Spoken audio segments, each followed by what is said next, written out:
Number 1. The Roman Kingdom, 753 BCE, 509 BCE. The Roman Kingdom marks the earliest phase of Roman history, beginning in 753 BCE with the legendary founding of Rome by Romulus, its first king. According to tradition, Romulus and his twin brother Remus were raised by a she-wolf and later founded the city. Romulus established the basic political structures of Rome, including the Senate, composed of 100 aristocrats who advised the king. The kingdom was initially small, but over time its kings expanded its territory through warfare and alliances with surrounding tribes. These early Roman kings had absolute power, but their decisions were influenced by the Senate and advisory councils. Kings had both political and military control, but their rule was not without challenge. Over the years, Rome's social and political structures evolved, with the patricians, noble families, holding most of the power, while the plebeians, common people, had limited influence. One of the key developments during the Roman kingdom was the foundation of Roman law and religious practices. The establishment of religious rituals and temples ensured Rome's favor with the gods, linking governance to divine will. The early Romans also created some of the first infrastructure, such as the Cloaca Maxima, the massive drainage system that still exists today. The kingdom came to an end in 509 BCE after the last king, Tarquin the Proud, was overthrown by the Roman people due to his tyrannical rule. This led to the establishment of the Roman Republic, a new form of governance that prevented any one individual from holding too much power. Though brief, the Roman kingdom laid the foundation for the political, military, and social structures that would define the Republic and later the Empire. Number 2. The Roman Republic, 509 BCE, 27 BCE. The Roman Republic, established in 509 BCE after the overthrow of the monarchy, marked a significant shift in Rome's governance. Power was no longer concentrated in a single ruler, but distributed among elected officials and institutions designed to prevent tyranny. At the heart of the Republic were two consuls, elected annually to serve as the highest magistrates. These consuls shared executive power and could veto each other, ensuring a balance of authority. Below them were other elected officials, such as praetors and quaestors, each responsible for different aspects of governance. The Senate, composed of Rome's elite aristocrats,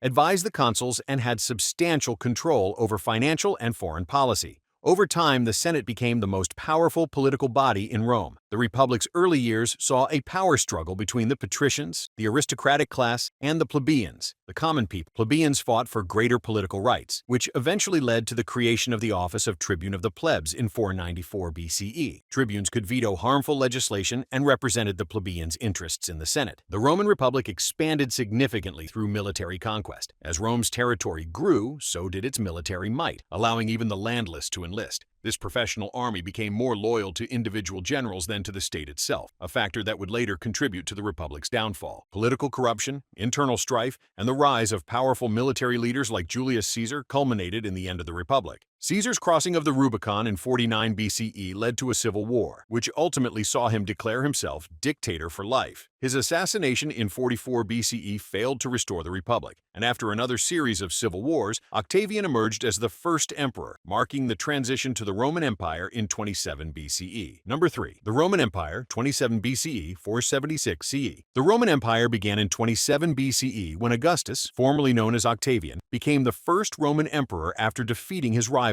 in the civil wars that followed Julius Caesar's assassination. Augustus's reign marked the end of the Roman Republic and the beginning of a new era of autocratic rule. Though he maintained the appearance of republican institutions like the Senate, Augustus carefully crafted a stable government, consolidating power while maintaining the illusion of the Senate's authority. This era, known as the Pax Romana, or Roman peace, lasted for over 2 centuries, during which Rome reached its territorial peak and enjoyed relative stability. The Roman Empire expanded significantly under subsequent emperors, including Trajan, who oversaw the conquest of Dacia, modern-day Romania, and Hadrian, who fortified the empire's borders, including the construction of Hadrian's Wall in Britain. Rome's borders stretched from Britain in the west to Mesopotamia in the east, from North Africa in the south to the Rhine and Danube rivers in the north. Roman law and culture spread across these vast regions, and the empire became the dominant power in the Mediterranean world. However, the empire's size eventually proved to be its undoing. Administrative difficulties, economic instability, and military pressures, particularly from Germanic tribes and the Huns, weakened Rome's ability to defend its borders.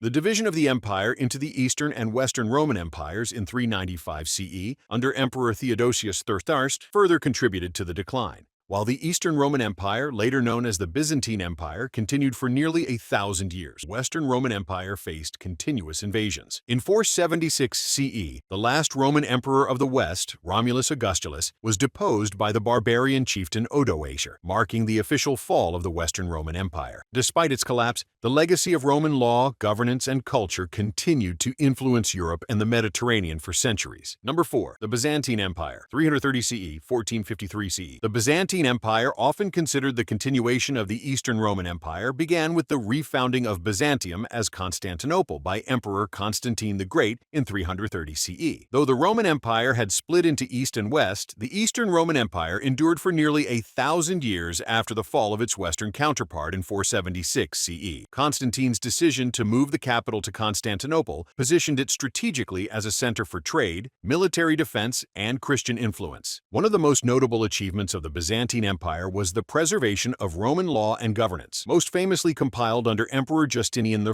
in the 6th century. The Corpus Juris Civilis, or Justinian Code, became the foundation of legal systems in many European countries for centuries to come. Justinian also sought to restore the Roman Empire to its former glory, launching military campaigns to reclaim parts of the Western Empire. Despite initial successes, these reconquests drained the empire's resources and could not be fully maintained. The Byzantine Empire was a hub of cultural and intellectual activity. Its scholars preserved classical Greek and Roman knowledge, which later influenced the Renaissance. The empire also became a center for Orthodox Christianity, with the Church playing a central role in political, social, and cultural life. The emperor was seen not only as the political ruler, but also as the protector of the Christian faith. However, the empire faced constant pressure from both external and internal forces. The rise of Islam in the 7th century and subsequent Muslim expansion into Byzantine territory, including Syria, Egypt, and North Africa, weakened the empire. Later, the Crusades, initially aimed at reclaiming Jerusalem from Muslim rule, further strained relations between the Byzantines and the Latin West.